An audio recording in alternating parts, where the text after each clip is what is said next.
Water treatment plant એટલે શું?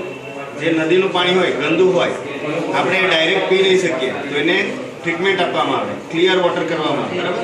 તો એ વોટરને આપણે જે ચોખ્ખું કરીએ એના માટેનો ટ્રીટમેન્ટ પ્લાન્ટ છે. નોર્મલી આ ટ્રીટમેન્ટ પ્લાન્ટ કોઈ વોટર સોર્સ એટલે રિવરના કિનારે બનાવેલો હોય છે. અને અહીં જે દેખાય છે તમને ઇન્ટેક વેલ છે. ઇન્ટેક વેલ એટલે એને આપણે રિવર ઇન્ટેક કહીશું.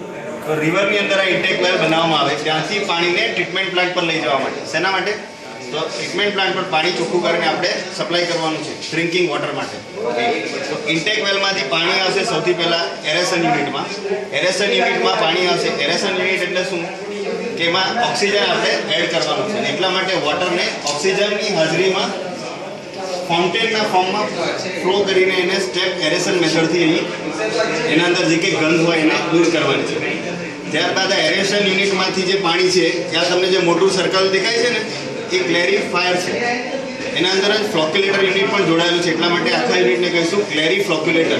તો આ પાણી અહીંથી આવશે ક્લેરી ફ્લોક્યુલેટરની અંદર. ક્લેરી ફ્લોક્યુલેટરની અંદર જે વજનવાળા પાર્ટિકલ નાના નાના જે રસકણો છે માટી અને ધૂળના એ નીચે બેસી જશે, ત્યાંથી એને દૂર કરવામાં આવે. ત્યારબાદ નેક્સ્ટ સ્ટેપમાં આ પાણીને આગળ લઈ જવામાં આવશે ફિલ્ટર હાઉસમાં. ફિલ્ટર હાઉસમાં રેતી અને ગ્રાવલ જાણો છો ને બધા? રેતી અને ગ્રાવેલના સ્તર હોય છે. રેતી અને ગ્રાવેલના સ્તરમાંથી પાણી ઉપરથી પસાર કરીને નીચેથી એને આઉટલેટ આપવામાં આવે છે. એટલે જે કંઈક એના અંદર અશુદ્ધિ હશે એ રેતી અને ગ્રાવેલના લેયરમાં એબ્ઝોર્બ થઈ જશે, બરાબર? અને ત્યારબાદ એ ક્લિયર વોટર જે છે એના અંદર હજી માઇક્રો ઓર્ગેનિઝમ્સ હશે.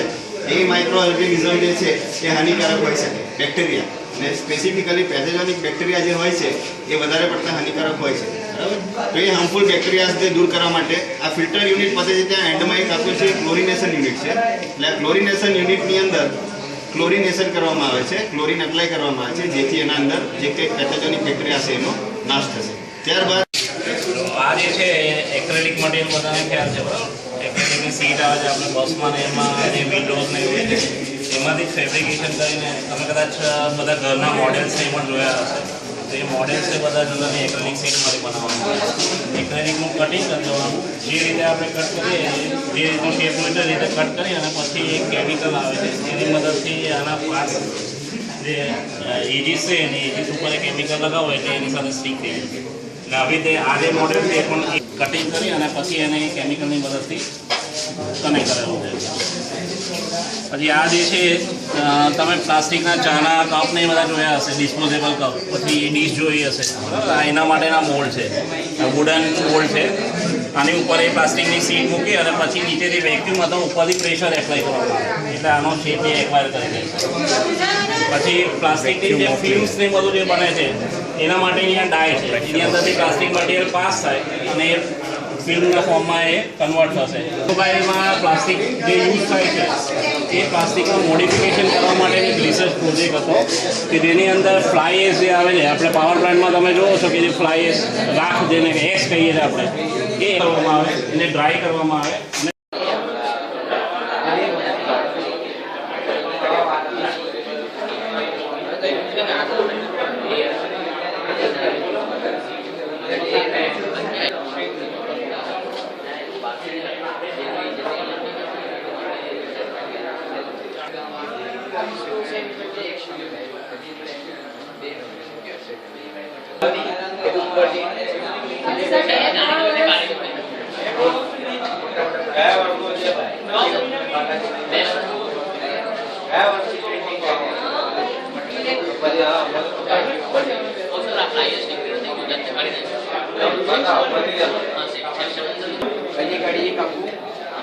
हीटिंग यूनिट है, हीटिंग यूनिट की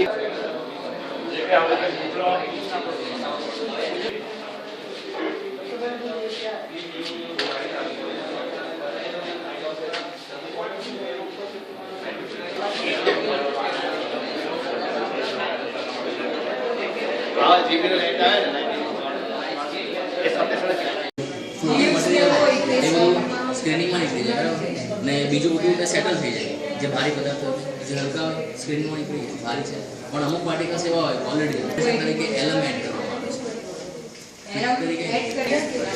હવે એ કેવું નથી ડિટેલ સેક્શન હતું પેલું આખું ડિટેલમાં આ થોડુંક એમ ઉપર થઈ ગયું કે આ ઇન્ટેક છે.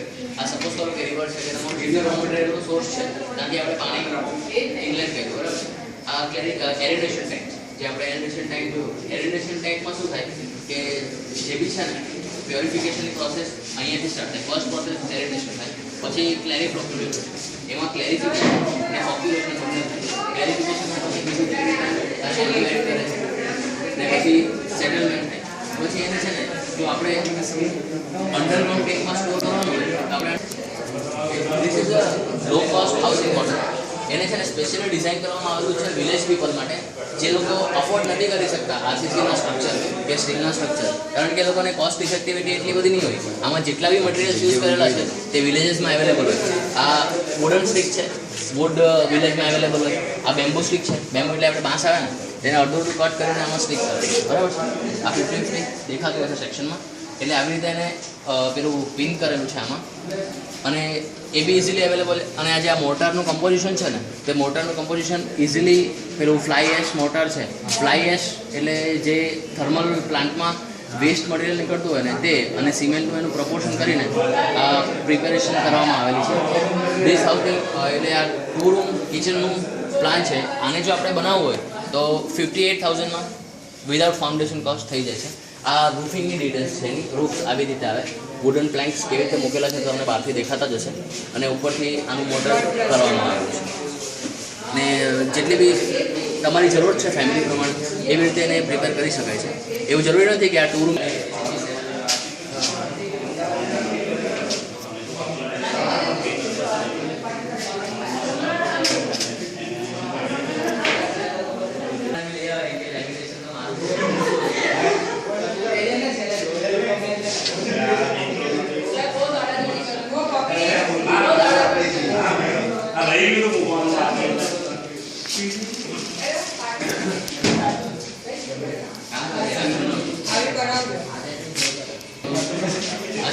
Design of simply supported slab.